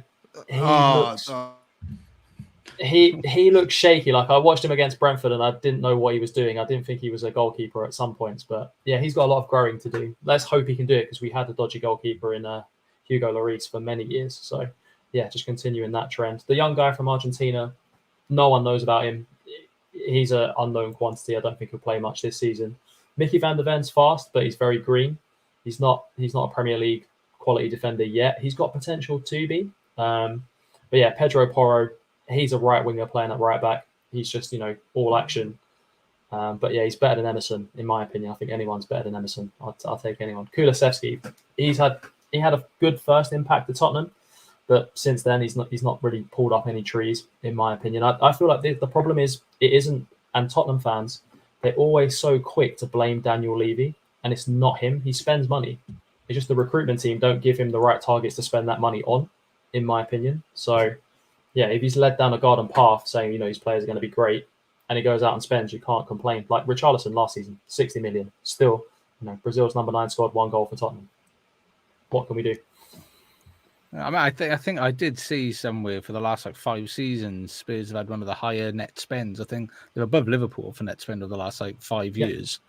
And I think top 4, top 5 teams. Certainly in the Czech record, Spurs had the best window. They're on the up. He's a Spurs fan. He's a Spurs fan. And this is what Spurs fans do. This is what they do. Every time a new manager comes in, Conte, Mourinho, Nuno, now this guy, Spurs are going to do this, they're going to do that. They get knocked out the Carabao Cup straight away. Oh, we don't care about the Carabao Cup. You need to start caring because you ain't winning any other trophy. Do you know what I mean? Like, I just don't understand this whole like Spurs are going to do this and that. Like, you didn't do anything when you had Harry Kane. What makes you think you're going to do it when you don't have? Because you've got the best manager now. They've got the manager that says who, what? Because he done well at Celtic. Because he done well in the because he done well in the J League. Because he done well in Australia. Just because he's been in leagues you've not heard of. Just because he's been in league. But this ain't the J League. This isn't SPL. This is the Premier League. This is the Premier League. Do you understand that? And who have Tottenham beat, by the way, for anybody to be saying Spurs are on the up? Who have they beat? You're going to say Man United, who are way out of source. No. This is our podcast. It's not who they beat, it's the way they beat them. Who cares, bro? With the players that they have already, they should be beating them sides. Just because they're doing it in the manner that they have, they should be doing that. Do you know what I mean? They should be. They've not been doing that the last few years. And the thing is, Liverpool probably new manager play bounce that way. New manager bounce. It's not new manager bounce. It is new manager bounce. It's a style of football. It's a style of football that is put in over pre-season working with the players. That's not manager's bounce the way they're playing. Okay, so when Nuno's first game was against, I think it was against Man City, wasn't it? In the Premier League. 1-1-0. 1-1-0. 1-1-0. Limited Man City to hardly any chances on the day. Everybody was singing his praises. People are now doing the same thing with this guy. We're 4 games in. Nothing's been proven yet. If Spurs beat Arsenal, North London derby, I'll hear it. I'll be on board. You're missing the point, Reece. It's nothing to do with results. It's the way they're actually playing. And Billy, as a Spurs fan, they battered Burnley. Who have Burnley played this season, and they've been battered by everyone more or less. Yeah. Bournemouth. Yeah, we should. Yep, game we should win. Couldn't even beat 10 men. Liverpool. Spurs beat them. Who else has Spurs played? Man United. Man United have looked way off of it. Got battered by Arsenal. Spurs beat them as well.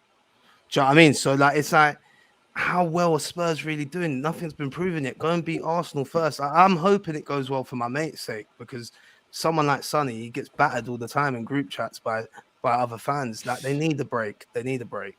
Yeah, but is it like I say, it's where they're playing. I mean, Billy, you've had to watch them under Conte, Nuno, Mourinho, where it's all dour football. Last season, those games, Reece, against Sheffield United, they'd be lucky to scrape a 1-0 victory for Harry Kane penalty. Do you know what I mean? And it's just that progression. And their team does look weak on paper, the forward line, without Harry Kane in it. So I'm not if they get top 4, other teams need to be performing underperforming for Spurs to get top 4. But it's just a massive improvement from where they are. I think Ange is the signing of the season, personally. Yeah, I do. I think he plays great football, and I feel we're a better team without Kane, because Kane's ego, in the dressing room, was terrible. Injured in the Champions League final, had to play. I'm not saying we would have won that Champions League final, because we probably wouldn't. But Mora just scored a hat-trick. Kane has to start because he's Harry Kane. But he's injured, and he was rubbish. Carabao Cup final, injured again. Had to play because he's Harry Kane. Rubbish. I'm not saying we would have won that game either. But it's just one of those things. I feel like we've lost a striker that on paper and stats-wise, scores us 30 goals a season, was our best player, is normally our best player. But we've got a system now where if we had a proper striker, we would be like, if we had Kane in this system, we'd be much better. But unfortunately, we've got Richarlison up front, and we've beaten teams we should have beat. Fair enough. We nearly beat Bournemouth as well. Not Bournemouth, sorry, Brentford away from home, which is something that not many teams do. I think only Arsenal did that last season. So yeah, I feel like we've made a lot of progress under Ange. But yeah, you're right. The results are to come. And yeah, if we get battered in the North London derby, everyone will be saying Ange is rubbish. He needs to go back to Australia and all that kind of stuff. But for me, realistically, it's about the style of football that he plays, and he plays good football, and it's entertaining football. It's not Conte, 15 men behind the ball, pass, backwards, sideways, boring, paint dry, rubbish football that you see in Serie A. It's attacking, it's positive. We're possession wise, we're one of the best possession based teams in the league so far. But we'll see where it ends up at the end of the season. To be honest with you, I am annoyed about the Carabao Cup. I don't like this cup goalkeeper nonsense. So he played Foster in goal. I'm not saying it's his fault we lost, but yeah, that was the only trophy we could have realistically won this season. So if he doesn't finish 7th, then he's under massive pressure, in my opinion. Yeah, I mean, it's still, for me, it's still early doors, French, because I think you've got a Spurs team that was always had the players to play attacking football, but you didn't have a manager playing attacking football. So at the moment, I think all he's done is have them playing as they should have been playing for the last couple of seasons. And yeah, it'll be against Arsenal. Then you've got Liverpool at home, and those 2 games will be that'll be a good marker. And I've got to be honest, I don't think he'll get anything from me personally. I don't, but we'll see. Hold me to that. We can come back to that after those games happen. But West Ham, we're nearing the end of West Ham.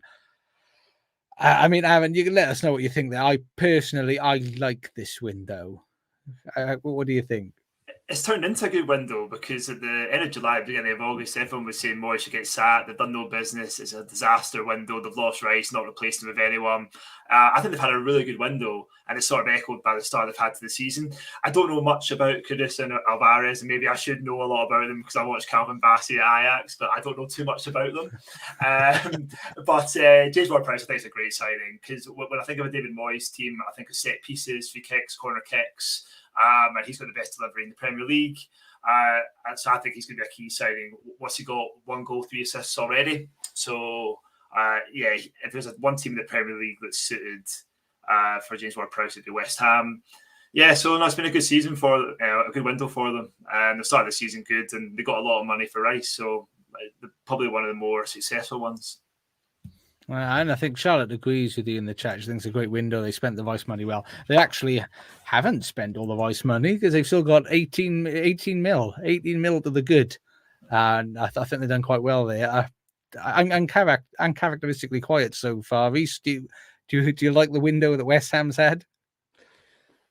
Yeah, I think it's been very, very good. James Ward-Prowse, as Aaron said, unfortunately, I agree with him. I don't rate him from open play, but I think set pieces he suits West Ham very well because that's what they rely on a lot. Well, there was one of the better sides at it the season before last. I'm not sure last season went too well for them for set pieces, but Kudos again, very exciting player. I think he could have went to a better team in the Premier League. I think maybe Arsenal were linked with him the most.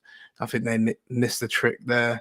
I don't know who Andy Irvin is, I've got to be honest. And that Mafroponis guy, I'm assuming, I think he's played in the Premier League before. Didn't he play for Arsenal? Am I wrong?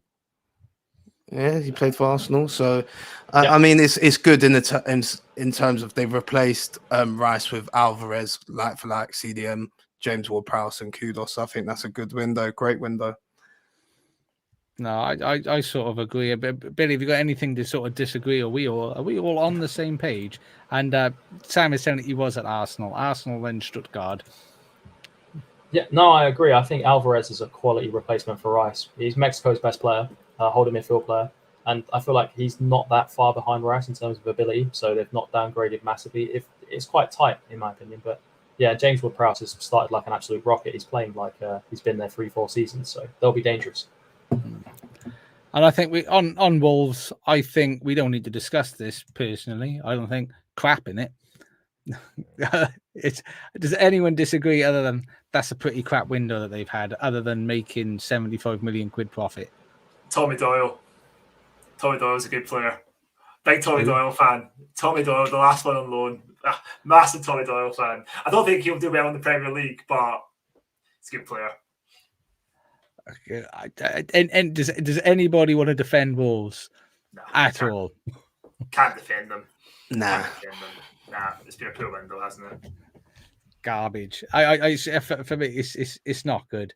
Not good at all. But I believe I can fly. Let me see. Can I touch the sky? I'm pretty confident that brings us right to the end. I don't think there's anyone else after Wolves. If it isn't. So in conclusion, I mean, we come out after going through that. I appreciate you guys hanging around so long. The windows that we sort of ranked the highest: Liverpool, City, Brighton, Villa, and West Ham. If we have to pick a definitive winner out of those 1, 2, 3, 4, 5 teams, I'm just gonna spin it, and I'm gonna spin it quickly. Yeah.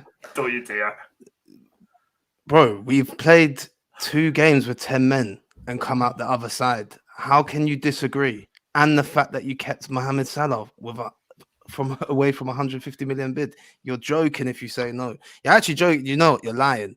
Who, other than City, who have won 4 out of 4 games, who's looked the best? To you, who's looked the best? Considering who we've played and who Spurs have played. Because we had this conversation the other day. Spurs have had the easier fixture list. We've had the harder ones. Chelsea away, Newcastle away, and then Villa. No. So you tell me who's looked the best based on the team that's played. It's going off topic because I know that there's nothing to do with Josh for the transfer window. We've had this conversation, Reece, about who's looked good apart from Liverpool, and you know what my answer is. I'm not even going to wind you up with it. Let me on mute. Spurs have played no one. They've played no one. I'm not hearing it. I'm not having it. It's new manager bounce. I'm not having it. Spurs do this every single season. I'm not having it. And then they're quick to say, oh, no, we didn't. No, yes, you did. Yes, you did. Simple as, yes, you did. We've had the biggest rebuild, the biggest in terms of all the midfielders are gone. Every single one of them. New front three, the whole shebang. We've had it all. We have looked the best this season based on that. But I'll let everyone else have their opinion. But that wasn't the question. It's not biased. That wasn't the question. It's who's had the best transfer window. It's not who's had the best start to the season. Liverpool. If not Liverpool on paper, Man City.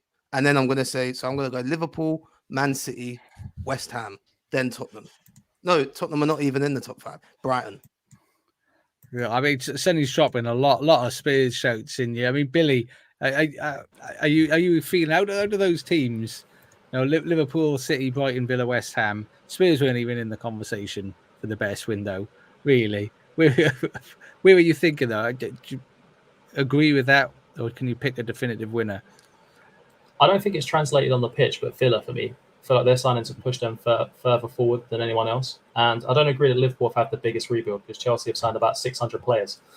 So, yeah, I think 3-0, my guy. 3-0. You're saying best transfer window, but they've been washed by Newcastle, washed by Liverpool, and you're saying best transfer window. Oh, come on, man. It translates on the football pitch. That's where you do your talking. Our signings are doing the talking on the pitch. Then, obviously, City, but City haven't looked great. They're just like getting over the line and all that, but that's City. They'll kick on eventually, second half of the season syndrome.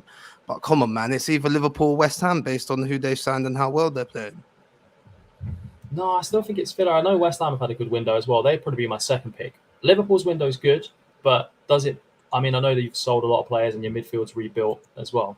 But yeah, where did you finish last season? Was it 5th, 6th? I think it was 5th, wasn't it? But we're 15 games unbeaten.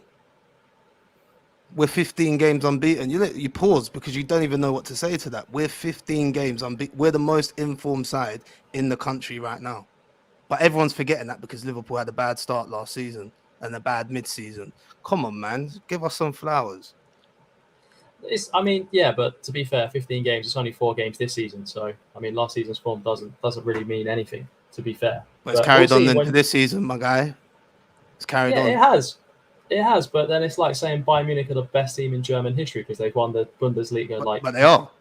They are. But but they are. They are. But it's.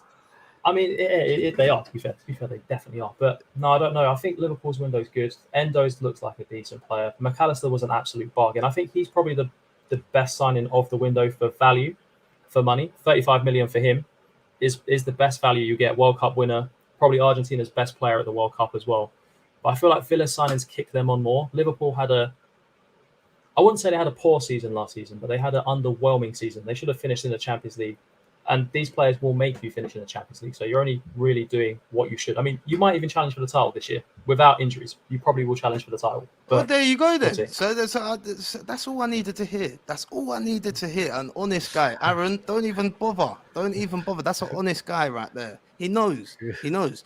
If we was in Arsenal's position last year of leading the league for a majority of it, we would have won the league. We wouldn't have bottled it. We would have won it. That's not the question. The question is who's had the best transfer window? Yeah. Liverpool. If you're telling me that you think we can challenge this season, we've had the best transfer window. But you should have challenged last season. That's the thing. Why? You should have challenged last. Why? You tell me why you think that. You have the second best squad in the Premier League last season, in my opinion. I don't necessarily agree. I think Henderson was at the end of it. You know, I'm behaving. I'm trying not to be like overtly biased. What I will say, I mean, if you look at the midfield that Liverpool did have last season, I know this is off topic a little bit, but Fab had a bad season. Hendo's legs are gone, and if you're having to bring in Keita, Milner we were having to bring Milner on consistently, and I think the team we had was so weak.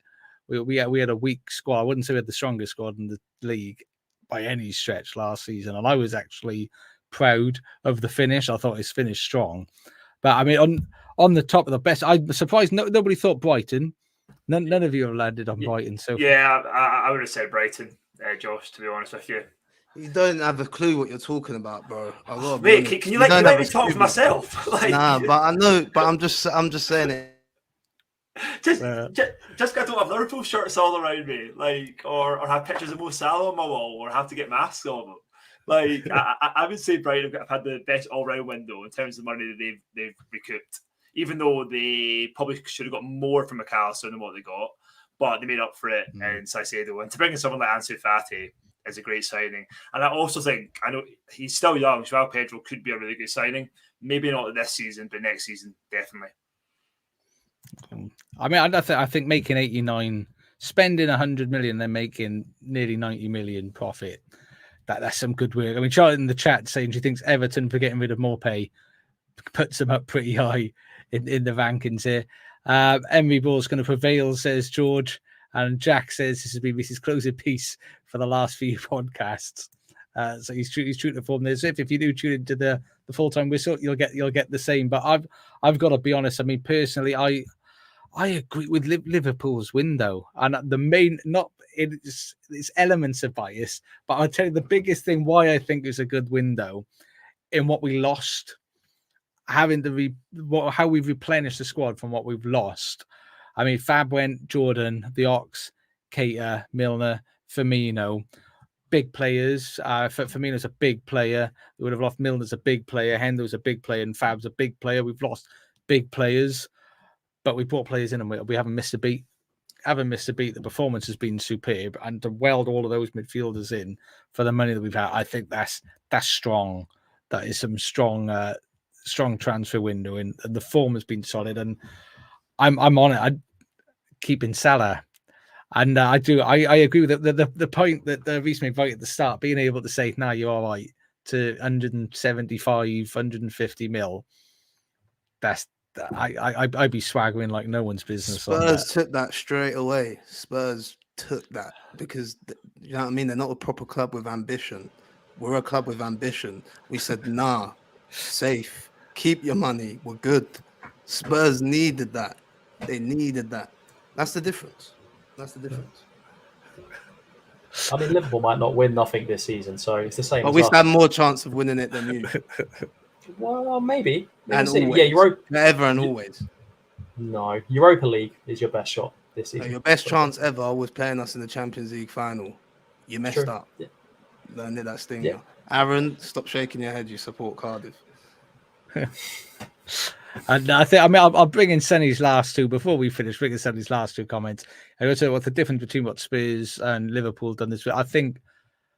I don't want to be the old answer. I mean, for me, the big difference is just the quality of player and keeping Salah. I think is a big difference. But what I'm interested to see your opinion before we conclude every player rejected Liverpool, which ones you think actually did? I don't think there was actually anything ever in the Bellingham thing. I think obviously we was interested, but I think we probably got wind that he was more on Real Madrid, so we didn't actually ever bid. So that's not a rejection. Caicedo I was gutted with because I think Caicedo would have fitted us better than he fits Chelsea. I just think Chelsea are just like all over the shop. I think he would have done well at us. I think I'm most gutted about that one more than anything. And I think that's the only real one that's rejected us. I don't really care too much about Lavia. It would have just been good to get Lavia just for the sake of building up the squad. But yeah, Caicedo.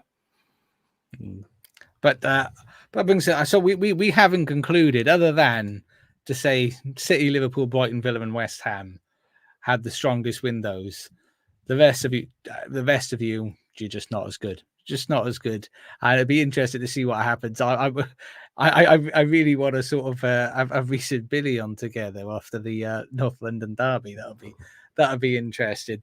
But we will have on the Absolute Football Podcast, we've got a special guest, Harry Scarr from two Spurs podcasts, the name of which totally escaped me because I wasn't planning on highlighting that in today's pod, so I haven't prepared it. But keep an eye open that on the North London derby. But of course, we have had Aron and Reece with us from the Full Time Whistle Podcast. Really appreciate you guys coming on.